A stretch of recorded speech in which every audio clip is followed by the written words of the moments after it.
Welcome to Rebel Fantasy Football. I'm your host, Jacob Stuckey. Hope you guys are having a great week. Week 8 of the NFL season was nuts, especially for the fantasy season. I don't know if you guys can relate, but it definitely has been the highest scoring week so far this season. And so with that in mind, we have a lot to talk about. I'm going to be going over injury news as well as waivers like usual, but then also talking about those big boom performances as well as those bust performances, those guys that were expected to do a lot better than they did, because I think those games have a lot of implications for the rest of fantasy, whether it's other players doing well or whether it's just a team as a whole not doing as good as we think they should. So let's get into it. Talking about injury news as well as just big news in general. Thankfully, I felt like there wasn't a ton of injury news that happened during the games. I mean, there was a lot that happened kind of before. You have guys that were held out due to previous injuries that we kind of already knew about. But in regards to the games themselves, I felt like this was actually a lesser week, which is great. You hate it when you see a guy get hurt, especially a star get hurt. And so but we did have a couple scares this week. The first scare being on Thursday Night Football, Ravens versus Bucks. Ravens, apparently everyone wants to get hurt right now, so that kind of sucks. But Mark Andrews went down with a shoulder injury during the game. Definitely kind of scary. And if you had Mark Andrews, you're kind of feeling that pain a little bit, because Mark Andrews and Travis Kelce are kind of the only two stud tight ends right now, the true workhorses at the position. And so if you have Mark Andrews, you probably spent a second or third round draft pick for him, and you're probably freaking out, rightfully so. Sounds like he's going to be okay. Coach John Harbaugh kind of described it as, he said, it's not major, but something that he's going to be dealing with. So it's hard to know right now. We don't know if he's going to miss any time.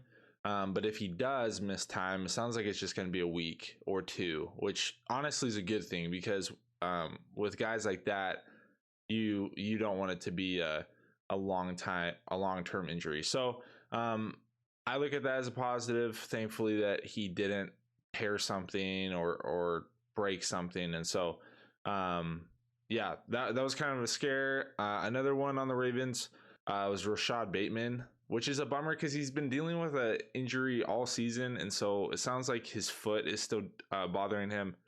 Sounds like he's going to miss a couple weeks, which sucks.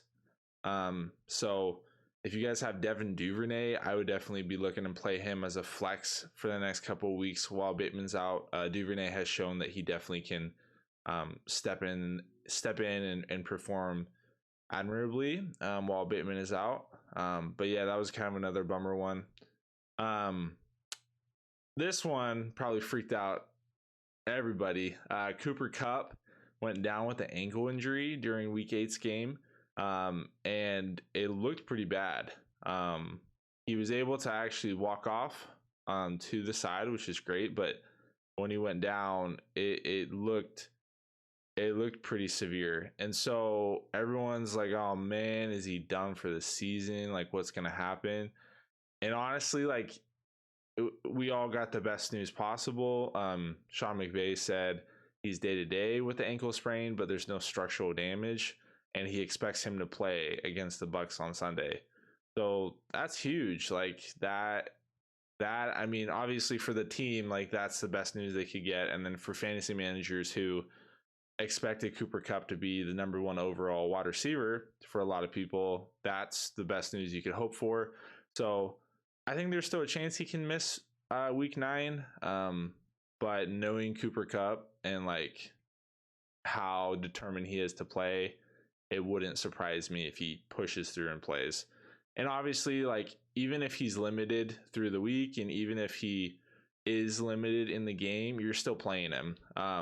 Like, I'm still taking a hurt Cooper Kupp over most wide receivers in the league as of right now. So just something to keep in mind. Adam Thielen, he got hurt in the game. Looks like he walked off, but then he was able to return. This one does sound a little concerning to me, just because I could see them limiting him a lot during the week, and I could see him possibly missing a game. But he definitely downplayed the injury after the game, and so we're gonna kind of have to wait to see in the next couple of days if it actually is severe or not.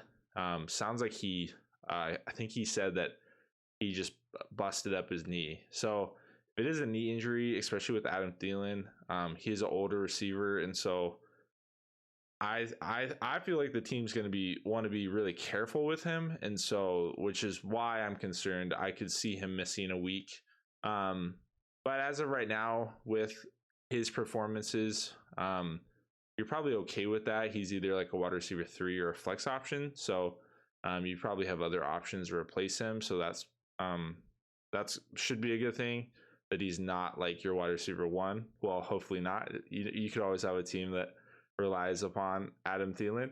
But yeah, just something to keep in mind. We'll kind of have to wait to see his status going forward.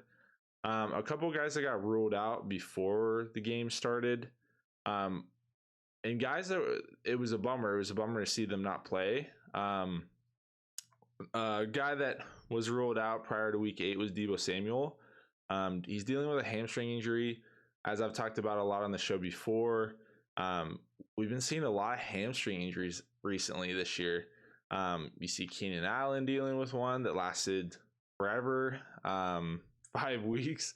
And so, yeah, unfortunately, Deebo's dealing with a hamstring injury, and it's not an injury that you can just rest up through the week and be ready to play the next game. It's actually one that seems like it's taking many weeks to heal, and so especially with a guy like Deebo who is injury prone and who has dealt with stuff like this in the past, it's hard to know if he's going to continue missing time. I think with Christian McCaffrey, and we'll talk about him in a moment, but with how well Christian McCaffrey is playing already for the Niners, I think that could be more reason for the Niners to hold out Deebo. If Deebo was like still the main guy necessarily, like if he was the guy that they're relying upon to score points, then they may rush him back. But since Christian McCaffrey can obviously do it all, I could see them holding him out another week at least, maybe 2. But I'm also not a doctor. I don't fully understand injuries. But from the trends that we've seen, especially for big stars like that, look at Keenan Allen, like I talked about, that seems to be the trend. And so I wouldn't be surprised if he gets held out more weeks, but we're going to kind of have to wait to see. And it's definitely unfortunate because if you have Deebo, he's a big star, a big name, and so you're probably relying upon him for your fantasy team. So yeah, definitely a bummer. Another guy, and you guys already know about this one, but Jamar Chase. This one was crazy. I talked about it a little bit last week, but he's dealing with a hip injury. And yeah, I kind of kept coming out, like news was like, is he gonna miss time? Is he gonna go on IR? Sounds like he's not gonna go on IR, even though his injury is predicted to miss, or predicted 4 to 6 weeks to recover. So he's projected to miss 4 to 6 weeks. I believe the reason why he's not going to go on IR, because most people are like, why would you not put him on IR, is because they have a bye week coming up. If a player is put on IR, they have to miss 4 games. So I think the Bengals are hoping that if it is 4 weeks, the bye week would count for one of those. So he misses 3 games, he misses a week for the bye to be able to rest, and then he's able to play. So he would only miss 3 games is the best case scenario, and I think is why the Bengals decided not to put him on IR, because if they were planning on him missing 4 games or more, they would just put him on IR already. So they're hoping for the best. I don't know if that best is actually going to come true. I think everyone kind of has a hard time seeing him come back in less than a month, which is a bummer. Especially if you have Jamar Chase on your team, like I do. I have Jamar Chase on my team, and I definitely can feel him not being on my team, especially with the last couple of weeks that he's had. And if you look at last night, Monday Night Football, Browns versus the Bengals, The Bengals have a lot of problems. They have a lot of other problems other than Jamar Chase, but they obviously missed him last night. They needed that guy that could bail him out of anything. And so, yeah, bummer to see him hurt. I hope he's able to come back healthy and come back strong for the rest of the fantasy season. What does that mean for you and your team if you have Jamar Chase? And you might be wondering to yourself, should I trade him? Or maybe you don't have Jamar Chase. Maybe you have a really good record right now, and maybe you're thinking, should I trade for Jamar Chase? Honestly, I would be open to either. I think that if your record is good enough to feel like you can last the drought of Jamar Chase for the next several weeks, I would keep him. So for instance, for an example, my team right now, I am 4-4. I have Jamar Chase, and I can't really afford to lose any more games if I want to make the playoffs. I can probably lose one. If I lose 2 games, if I go to 4-6, or if I have 6 losses, I'm really pushing it to make it into playoffs. And so currently I feel fairly confident in my team. I like the guys on my team, and I think that I can last the drought of Jamar Chase. I think that I can put up enough numbers to be able to make it through without having him. And so right now I'm going to keep him. But if I was struggling, like if I felt like my team, if I had a lot of other injuries and if my team was just not performing, I would definitely feel like I need to trade for somebody. And so I would be willing to trade away Chase, just because he's a big name. Someone's going to be willing to trade for him. We know what he can do when he's on the field. This is an injury that's only supposed to last 4 or 6 weeks. Obviously, anything can happen, so it can get worse. And so that's the risk you're taking by trading for him. But if you're a manager who's struggling and you're trying to win now and you want to make the playoffs, which should be your goal every year, which should be your goal right now, is trying to make the playoffs. Even if you started off and have a losing record right now, your goal should be, how can I make my team better this year so that I can make the playoffs? And I think that could be a way. Now, I wouldn't trade him away for nobody. If you're getting offered, like, just because I talked about, if you're getting offered like Devin Duvernay or something like that, don't take that. It needs to be something worth your while. But I would be open to trading him if your team is in bad shape, essentially. A couple other guys prior to week 8 that were ruled out. Darren Waller, this one's a bummer. He was ruled out again with his hamstring injury. So another example of how nagging those injuries can be. Hopefully he's able to practice this week and come back for week 9. They definitely need help right now, the Raiders. But he's another guy that you're probably looking elsewhere already. You probably already have another tight end, but he's a big name guy that is probably costing your team points. And so if there's a guy interested in trading for him, I would probably be open to trading him away. You're probably not going to be able to get a ton for him, which is okay. But if you're offered something that can help your team, I would be open to doing that. But honestly, by now, we're hoping that he's able to return soon. You just never know. Michael Thomas, he's still dealing with a foot injury. The head coach last week said that, oh yeah, like, he's still injured, but he's going to play this year at some point. And it's just so hard to know. It's so hard to see that. Because he's been dealing with this foot injury for a long time. Similar to last year, a couple years ago, where you think he's going to come back, he's getting ready to come back, and then he's out forever. And so, yeah, I would definitely keep an eye on his practice participation this week. Kind of have to wait to see if he's able to start practicing in a limited fashion, and if he is, that definitely will be a sign if he's able to come back soon. James Conner still dealing with that rib injury. He was held out of week 8, but it sounds like he's going to play for week 9. Sounds like he was really close. So James Conner coming back. If you have Eno Benjamin, you're probably not going to want to play Eno Benjamin if James Conner and Darrell Williams are active. But I do think that Eno probably surpass Darrell Williams for the backup running back spot. So if James Conner comes back in a limited fashion for week 9, then I would be okay. Well, you should keep Eno Benjamin for sure. But I maybe would be okay flexing Eno depending on James Conner's status. But it's going to be hard to do so if they have all 3 backs active. So just a thing to keep in mind. All right, we're going to be talking about booms and busts. Talking about those boom performances, those guys that went off. And then busts, we're going to be talking about those guys that did not go off, those guys that were supposed to and struggled.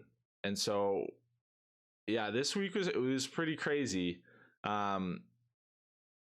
If you, depending on your format, and if you have any bonuses for long touchdowns or bonuses for over 100 yards or 200 yards, we saw, like, in one of my leagues that has bonuses for long touchdowns, there was 4 guys in the running back position that scored over 40 points, which is nuts. 40 points.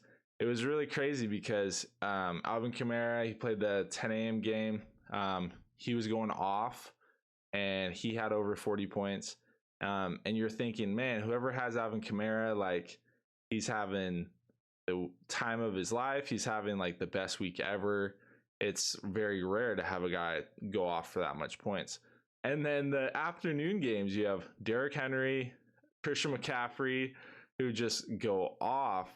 And so we're going to talk about those guys. I think seeing the performances of those guys and talking about it will help you understand just some of the assets around them. I think let's start with Christian McCaffrey.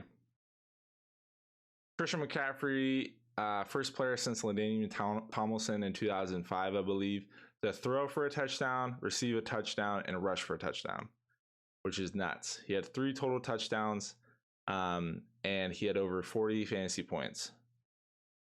This is his second game as a San Francisco 49er.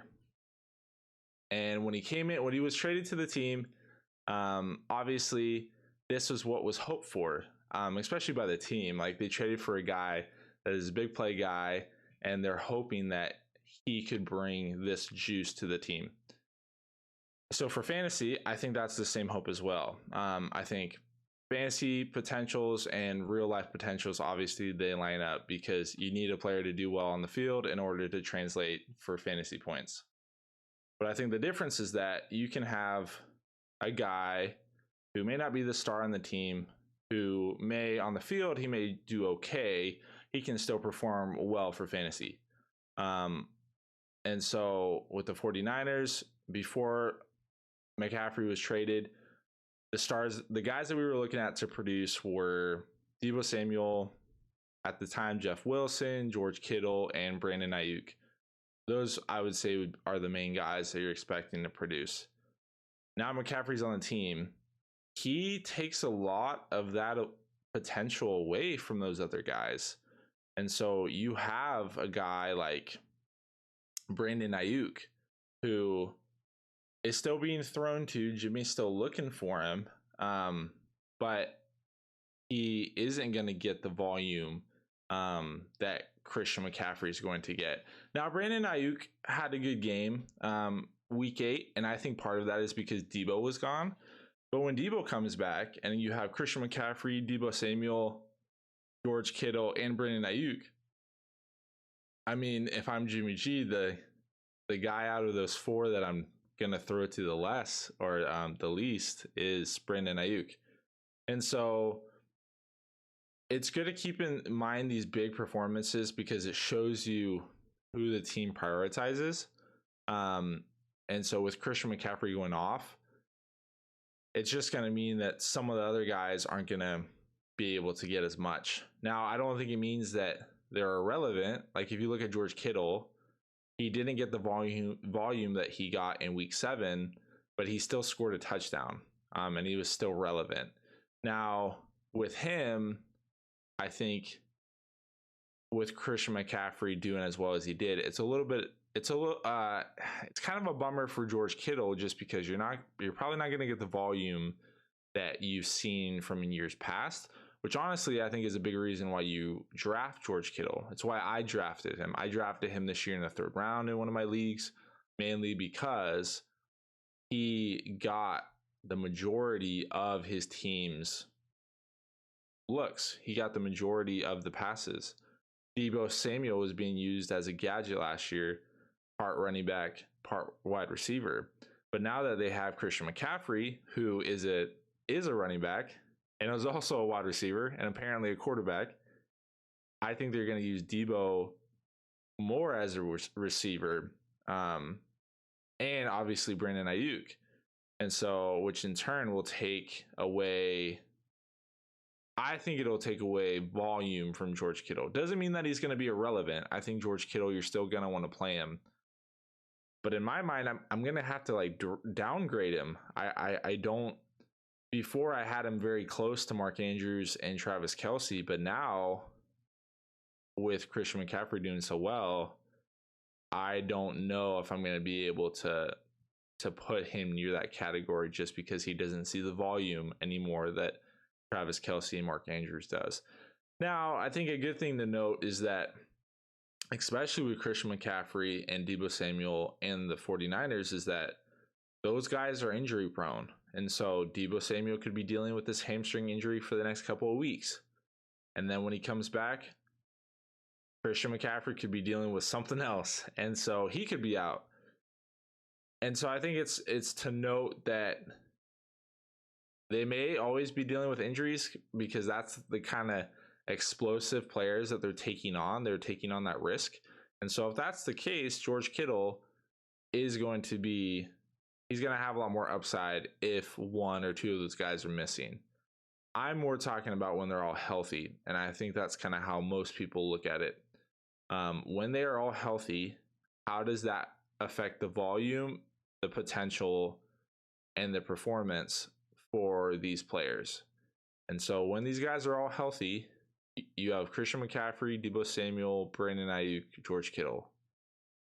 In my mind, Brandon Ayuk kind of gets the lesser and he kind of gets demoted.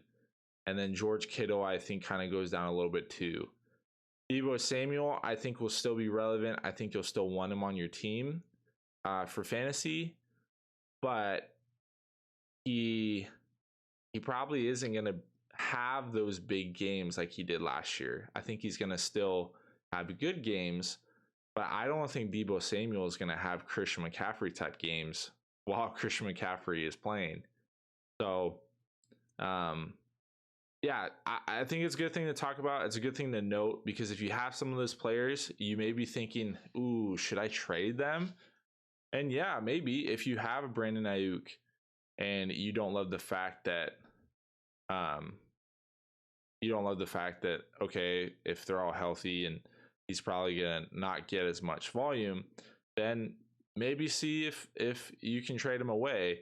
I wouldn't feel pressed to trade him. Like, I don't feel, you should not feel the urgency to trade him. I don't think it's a desperate situation because we have no idea how long Deebo is going to be out. And if Deebo is going to be out for a while, Brandon Ayuk is very relevant.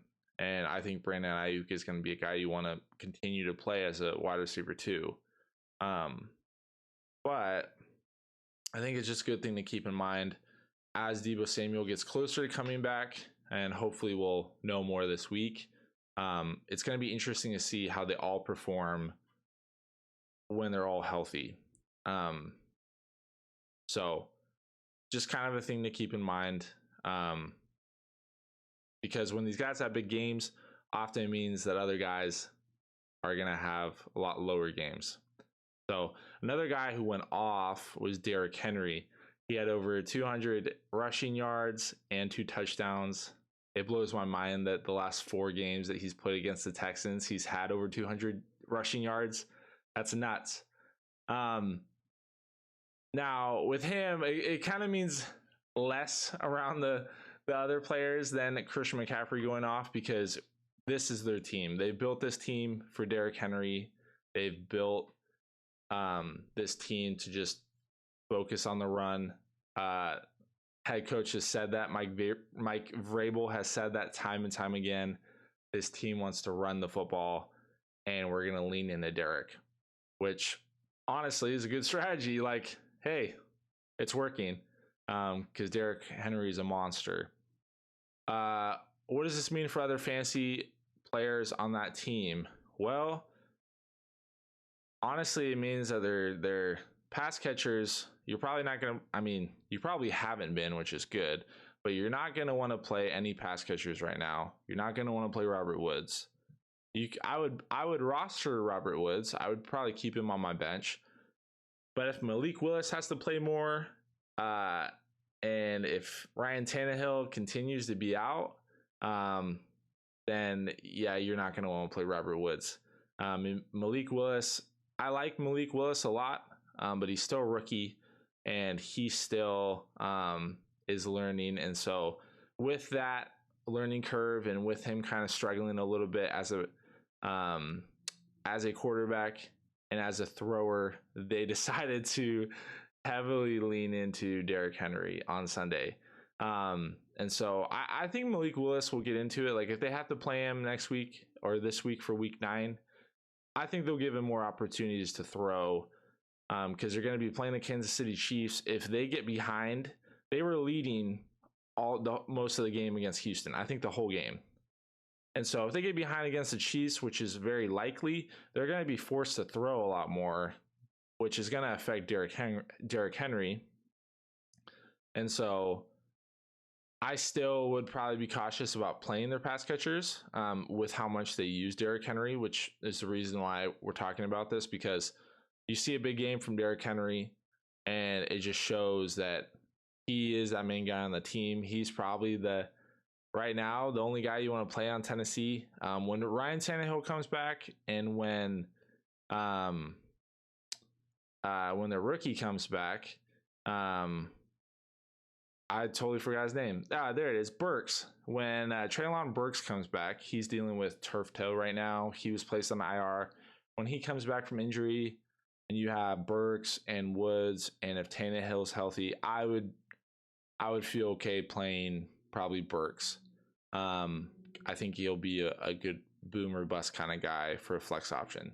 But right now, you're probably not going to want to play any of the receivers. I think one guy to keep in mind is, with how much they're running Derrick Henry, you gotta be a little bit worried about injury risk. He's not an injury prone guy. He suffered a foot injury last year, but it definitely seemed like a fluke, and he was able to make a full recovery, and he's shown that he's back to being Derrick Henry. But if you run a guy 30 times, if you give him 30 carries a game, you got to be a little bit nervous. And so one guy to keep in mind, which I'll talk a little bit in my waiver wire segment, is Hilliard. He is the backup running back to Derrick Henry on the Titans, but he also had 80 rushing yards this last week. Their whole strategy was to run the ball against the Texans, and it worked. And they're not going to be able to do that every game. But I think something that was a positive and a good sign to pay attention to is, if Derrick Henry continues to do well, even in the times that they give him rest, Hilliard is still going to get maybe enough work to be a interesting flex option. I don't think you'll be able to play him every week, but I think he's a good guy to keep in mind. And if you have the bench space, I would probably pick him up and just have him as a handcuff at least. But he might even be able to prove that he has more than just handcuff potential. Another guy who went off was Tony Pollard on the Cowboys. He was nuts. He had 3 total touchdowns, 131 rushing yards. And this is one that is a really tricky situation for the rest of the team and the rest of the fantasy options on the Cowboys. They played against the Bears, who apparently right now the Bears are just trading away all their good defensive players. So their defense is going to be sucky for the next rest of the season, as we saw on Sunday against the Cowboys. But Ezekiel Elliott was out from this game. He's dealing with a little bit of a knee injury. They decided to hold him out because they have a bye week for week 9. And so their hope is that he's able to return in week 10 healthy.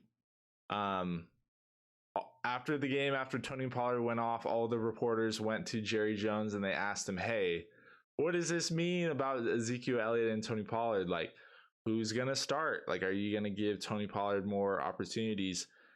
Jerry Jones is very adamant that Ezekiel Elliott is still the guy because Jerry Jones is paying Ezekiel Elliott a lot of money.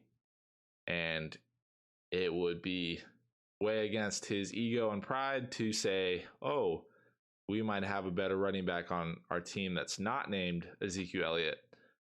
I like Ezekiel Elliott, and I understand the reasoning behind playing both guys and rostering both guys.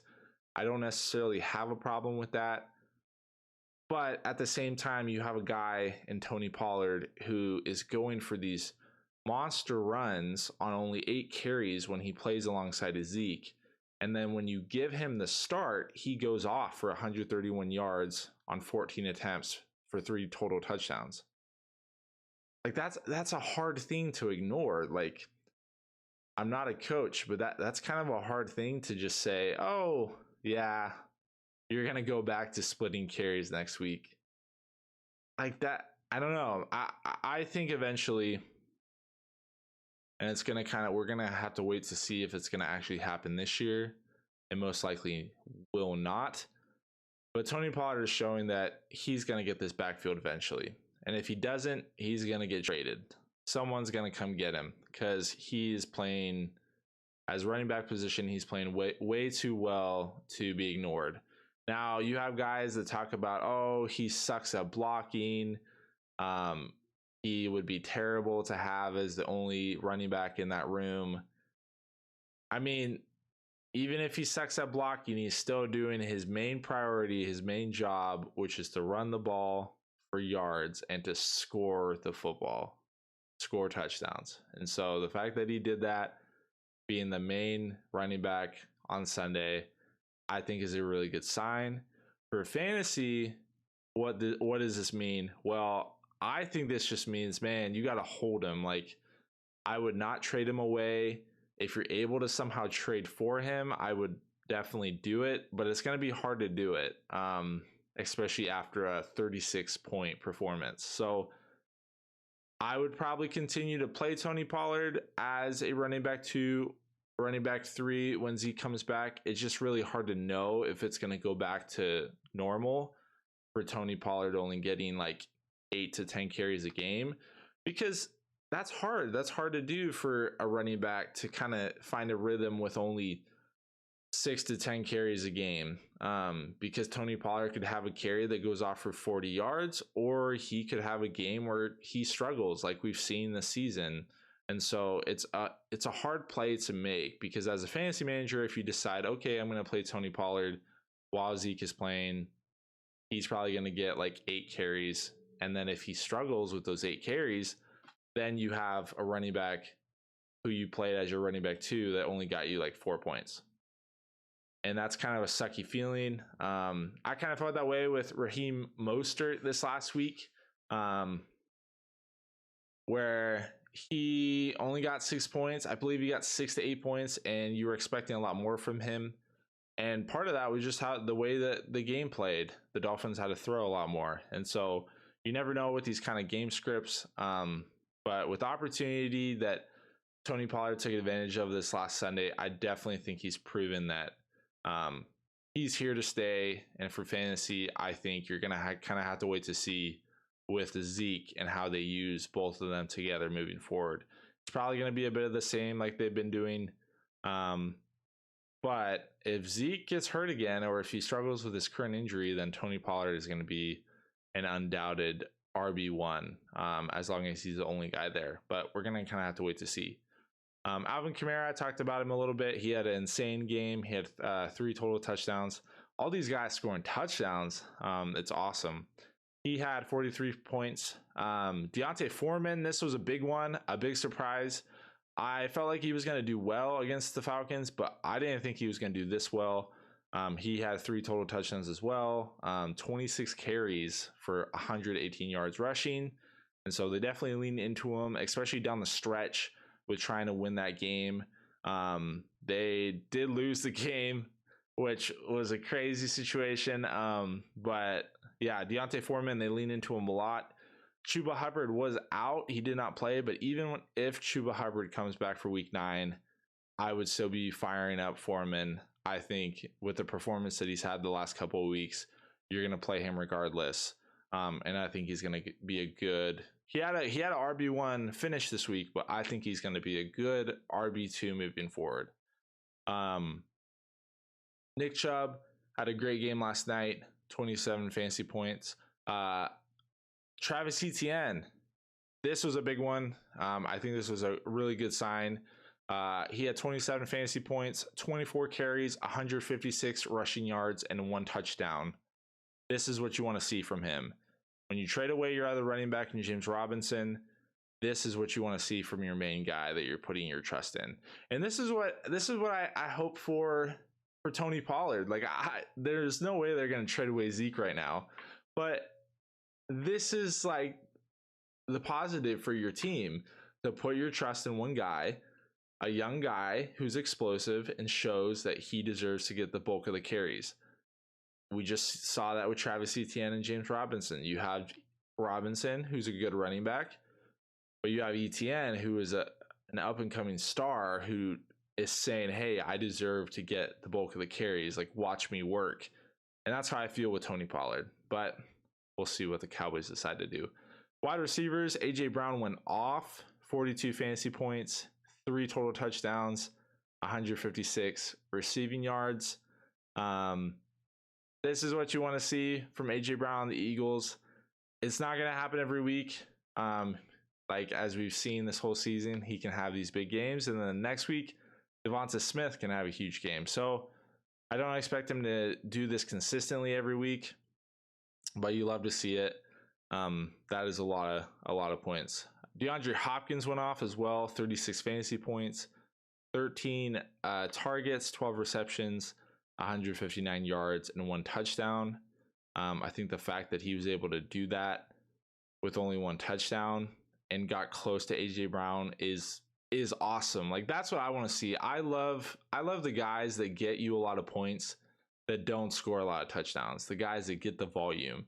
DeAndre Hopkins had 12 catches. That's 12 points, and 159 yards. So he had 6 more receptions than AJ Brown, which is the reason why he is closer to AJ Brown. He's still 6 points away. But yeah, great game by Hopkins. Tyreek Hill and Jalen Waddle right next to each other, 34 points and 33 points respectively. Tyreek Hill had 12 receptions for 188 yards, and he didn't have a touchdown. So he finished as the 3rd best wide receiver on the week, because he is that guy. He's that volume guy. He's the guy that you want. And so you're pretty excited about that. Amari Cooper, he finished as the 6th best wide receiver from last night's game, which is pretty cool. He had a good game, 5 receptions, 131 yards, and 1 touchdown. DJ Moore had a really big game, 30 points, 6 receptions, 152 yards, 1 touchdown. He also kind of lost the game for them, but that's kind of a different story. So yeah, those are kind of the big wide receiver performances. Quarterbacks, you have Tua, Hurts, Murray, and so obviously if you have wide receivers that go off, your quarterbacks are going to have to eat.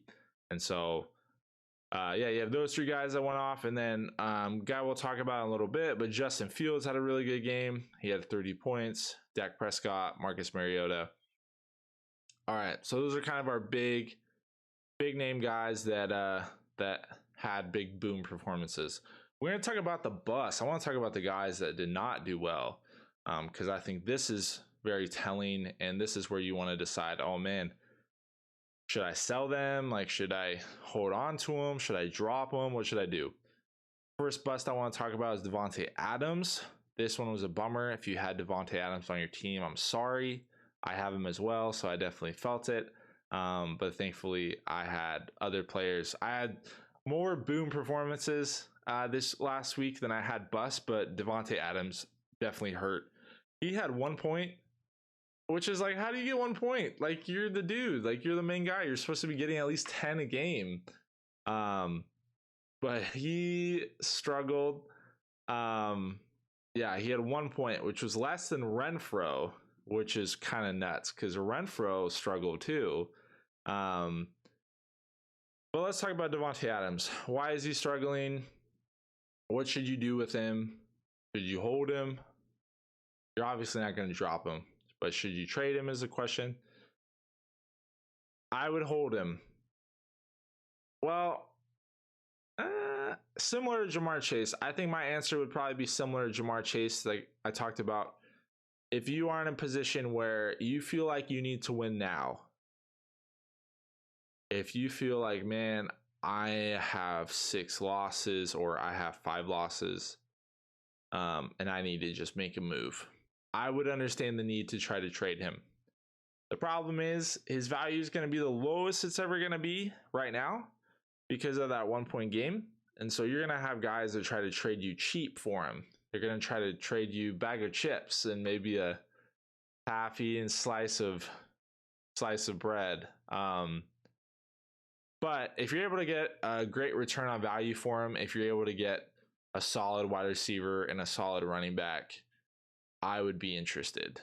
Like if someone offers you Travis Etienne and trying to think of an equivalent wide receiver, but if someone offers you Travis Etienne and a wide receiver that is a solid wide receiver, but is on that kind of upper echelon, I would be interested.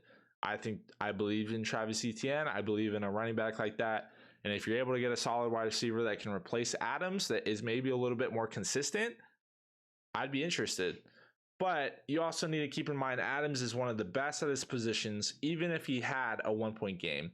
He was dealing with an illness. He was dealing with a sickness. So he was coming off of that this week, which I think is part of it, the reason why he only got 1 point. But then the Raiders just looked terrible. They also just looked really bad. And so they played a really good defense in the New Orleans Saints, but the Raiders just looked really bad. Davante Adams had 5 targets for only 1 reception and 3 yards. And so he got 1 point because he had 1 catch. And that's not going to happen every week. The week before, he had 8 receptions for 95 yards. And so I expect him to start picking it back up. They play Jacksonville next week. For this week, week 9, and then they play the Colts, the Broncos, the Seahawks, Chargers. Those matchups I like. I'll take those matchups any day, even against the Broncos. He went off against the Broncos this year already. He had 9 receptions, 101 yards against them. So I'm not worried about the Broncos, but I like him against the Jaguars, Colts, and the Seahawks and the Chargers. So he has good games coming up. I think he's going to get right. If you have him and your record's good enough to where you can afford a couple more losses, I would definitely keep him. I think he's going to pick it up. It's hard to trade a guy like that, the caliber of player that he is. But if you're struggling and you're in a win now situation, I would understand if you feel like you need to trade him. But I would only do it if you get enough value in return. Another bust. Little different caliber, but you kind of expect him to do a little more than that. Devontae Smith, he only got 7 points. I would say that he's kind of like a wide receiver 2, sometimes a wide receiver 3 option, but he's shown that, I mean, he's finished as the wide receiver 1 on the week in week 3, so he is a good wide receiver, but I wouldn't panic about this one. Obviously, with A.J. Brown going over 40 fantasy points, your other guys aren't going to eat as much. So that was the main reason in my mind. He still had 8 targets for 5 receptions and 23 yards, but 7 points is not as much as you expect from him. The couple weeks before, he had 15 points and 18 points. And so I bring him up because I think he could be a good guy to trade for if you're struggling at wide receiver and you're looking for another wide receiver RB2 or even like a flex wide receiver to play, I would look to trade for Devontae Smith. I think his value is definitely lower after this last week, but keep in mind, you're probably going to have that manager being like, oh, he'll be fine. AJ Brown just went off. So it may be hard to leverage, but I definitely would take a look at him, see if you could get him for cheap, because I think he could be worth it.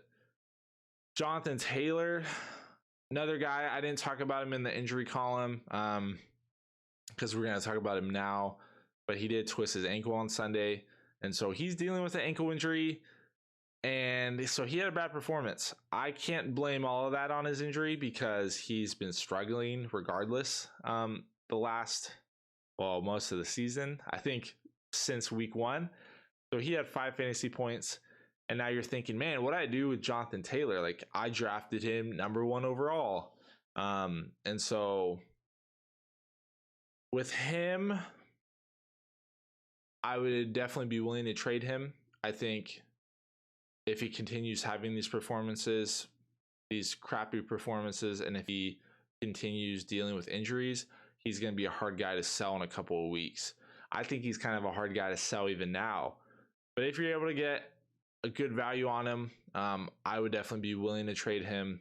But just like Devontae Adams, he has a lot of potential. He can go off any given week. He's a star player, high caliber player, but he also is in a funk right now. And if your team is struggling and you need a running back right now, I would definitely be willing to move on from him. It's going to hurt. That's a hard thing to move on from.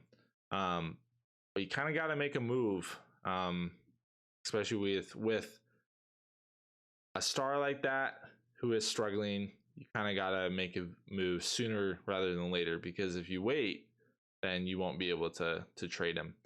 Josh Jacobs, he only had 7 points. Similar to Devontae Adams, like we talk about, the Raiders just had a bad week in my mind. They've been struggling. Josh Jacobs only had 10 carries for 43 yards. Yeah, they got smacked by the Saints, but they have good matchups coming up. Like we said, Jaguars, Colts, Broncos, Seahawks. So I would keep Josh Jacobs.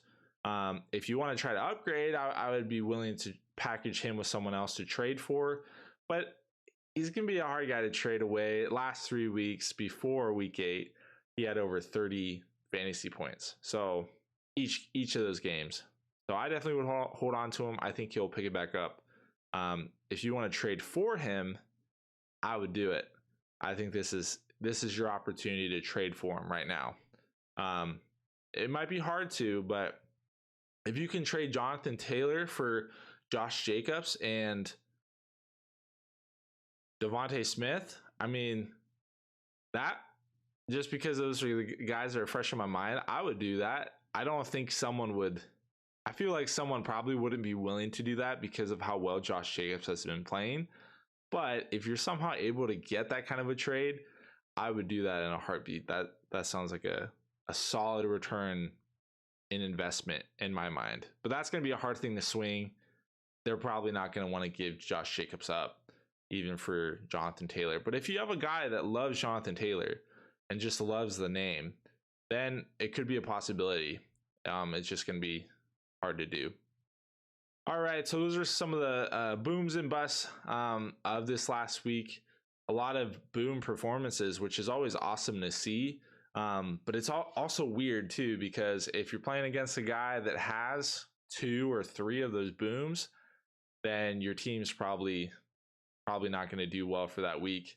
So I apologize to all of you guys that got owned by a guy that had over 200 points because he had a couple of those guys. It definitely is a hard and tough feeling to swallow, knowing that, oh man, I don't think I have a chance this week. But for all those guys that won close games with those boom performances, congrats to you, because that is a good feeling right there. All right, we're going to talk about waivers. Who should you pick up this week? And so, yeah, let's get into it. I don't feel like there's a ton of waivers this week. Similar to last week, where there's not a guy that has a position and potential in front of him to take over a backfield or take over a wide receiver room. I think there are some good speculative ads to add to your team, guys that could have potential in the future. But as of right now, their potential is a little murky. But I think they're still worth picking up. So talking about running back waiver wire targets, the first two guys that I want to mention are guys that are over 50% rostered, but you should check your leagues and make sure that they are rostered in your leagues, because if they're not, I think you should pick them up. First guy being Khalil Herbert on the Bears. If he is available in your league, please pick him up. I really like him as a player. I think he's a great running back. He's in a similar position to Tony Pollard with David Montgomery, and Herbert has shown that he has the juice and the burst that Montgomery right now is lacking. Herbert still performs even when he's sharing the backfield with Montgomery. If Montgomery misses any more time this year, Herbert is going to be awesome. So make sure you have him on your team. I think he's going to do really well, even when he's in a split. I think he's a guy that you can play as a running back 3, even a running back 2, even when he's splitting carries with Montgomery. Another guy is Nyheim Hines on the Colts. With Jonathan Taylor being hurt and not knowing if he's going to play or if they're going to rest him again, please pick up Hines. He's 62% rostered, so he may not be available in your leagues. But if he is, he's a guy that you definitely should pick up right away, because I think he is going to be worth having on your team. If Taylor misses time, you're going to want to play Hines. Now, if Hines misses time, like we just saw a couple weeks ago, if both of them miss, you're going to want Deion Jackson. But he is a deeper ad, and a guy that you probably don't have to have on your team as long as one of those guys are healthy, either Taylor or Hines. Guys that are under 50% rostered, Kenyon Drake. I talked about him a couple weeks ago. He had a really good game in week 7. Everyone picked him up. He had a terrible week 6. Everyone picked him up week 6. Terrible week 7. Everyone dropped him. And then week 8, he had a good week 8. Gus Edwards is dealing with another injury. And so if Gus Edwards is hurt, they're going to turn to Kenyon Drake. He's only 39% rostered. And so I would keep an eye on Gus Edwards' status, but I would pick up Kenyon Drake anyways. I think that if Gus Edwards is out or still dealing with an injury, Kenyon Drake could be a good play the next couple of weeks. So I would pick him up first. James Cook, he is 32% rostered. I would pick him up. He's clearly the running back number 2 in Buffalo. And Devin Singletary, his usage is just really weird. They don't use him a ton from week to week. It definitely varies in how much they use him. And if anything happens to Singletary, I think James Cook could do really well on that team.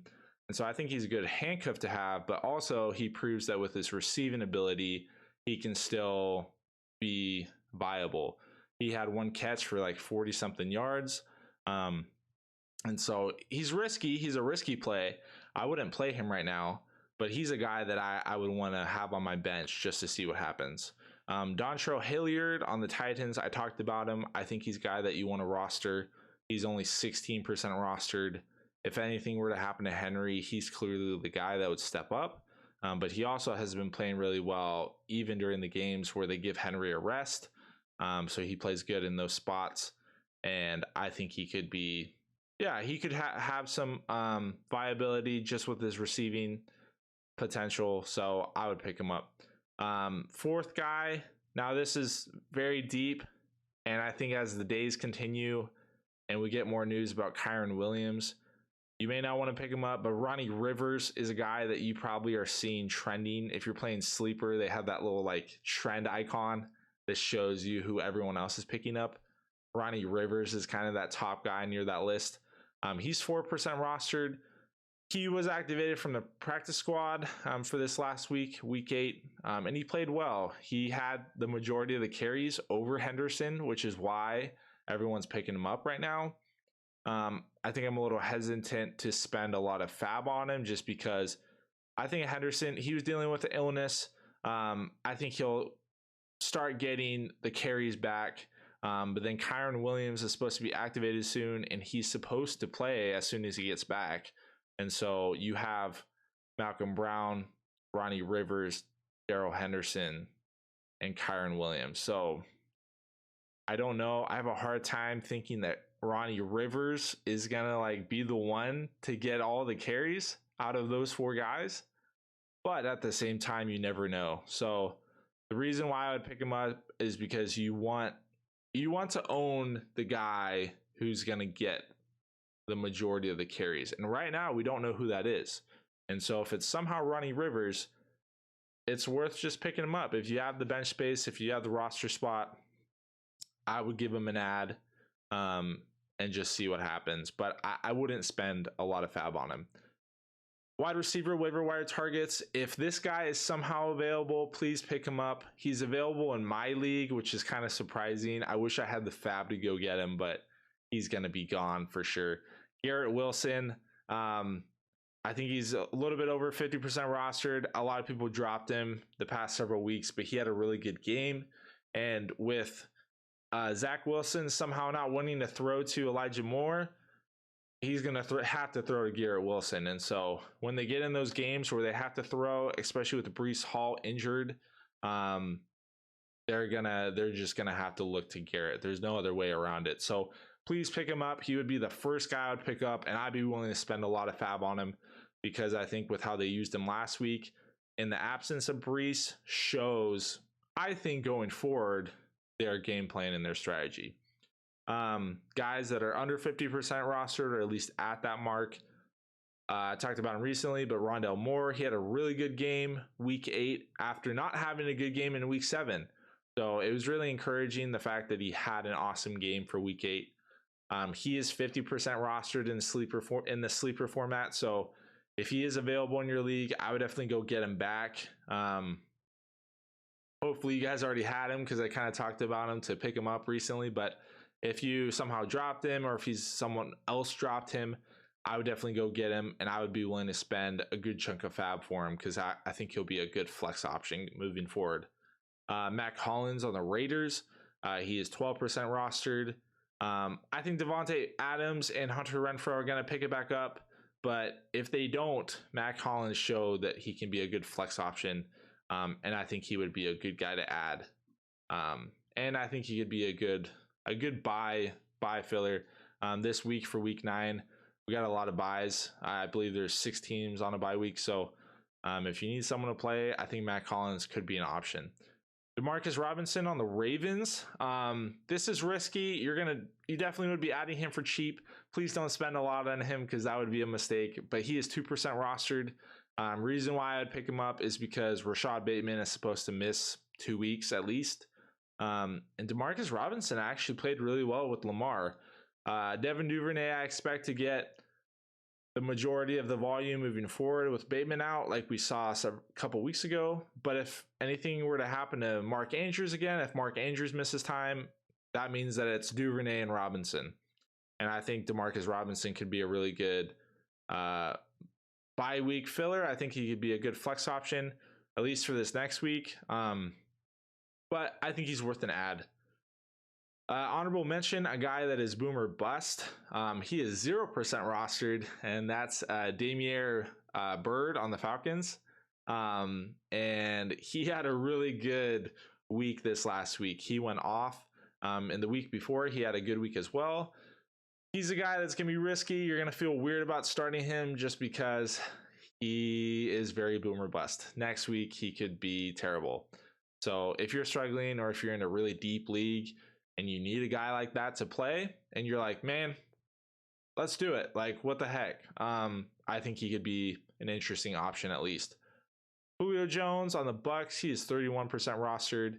He had an okay week this last week. And okay as in, I think he only got 7 points, but he had targets. And so I think that's what you want to see from Julio Jones. If he somehow is able to stay healthy, we know what he can do. We know his potential. And so if you have the roster space and you want to have that kind of potential on your team, then I would definitely try to take a look at him and pick him up. Tight end waiver wire targets.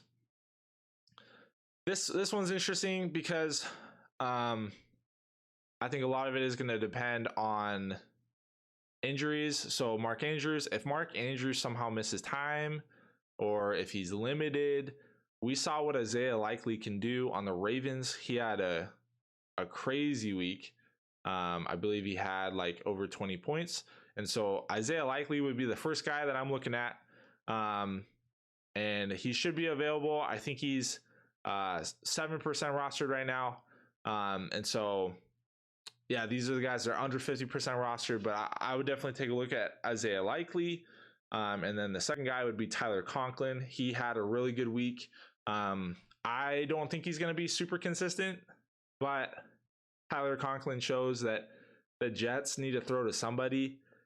And yeah, I think Zach Wilson is going to have to throw to him, especially if they get into situations where they're behind and they just need someone to throw to. So those are the two guys I would look at.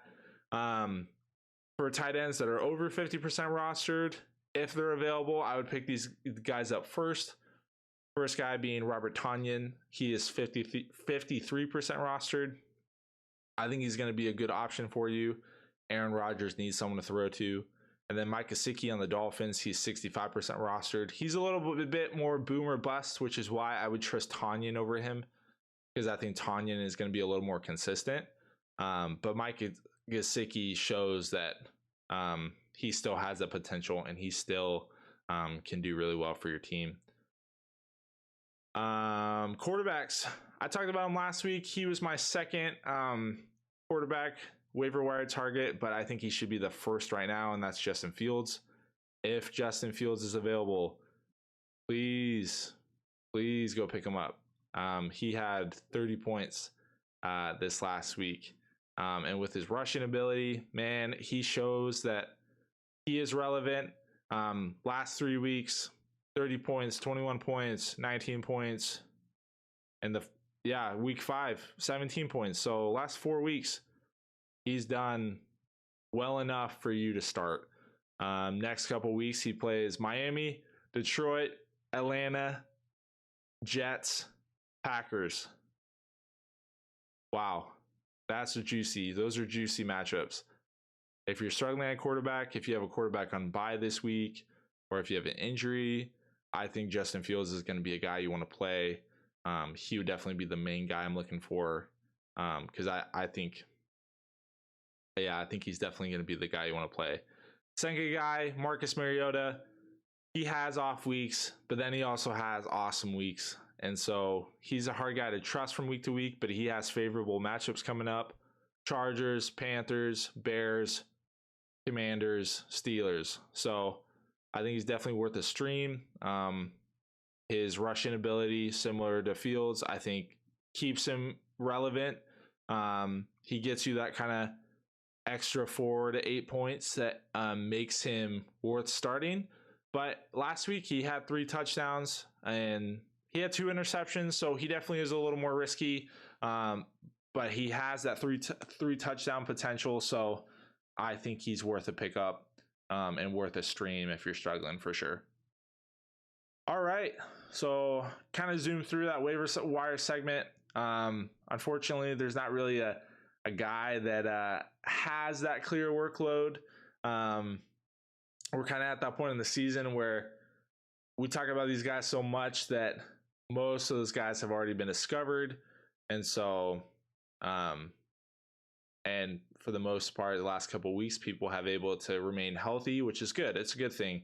You're only going to be able to pick up a guy like that if the whole backfield gets injured or if you have multiple injuries in a week to a wide receiver room. So, but yeah, I hope you guys liked the show. If you did enjoy it, please leave a like. I would greatly appreciate that. And please subscribe. It helps out the channel a lot.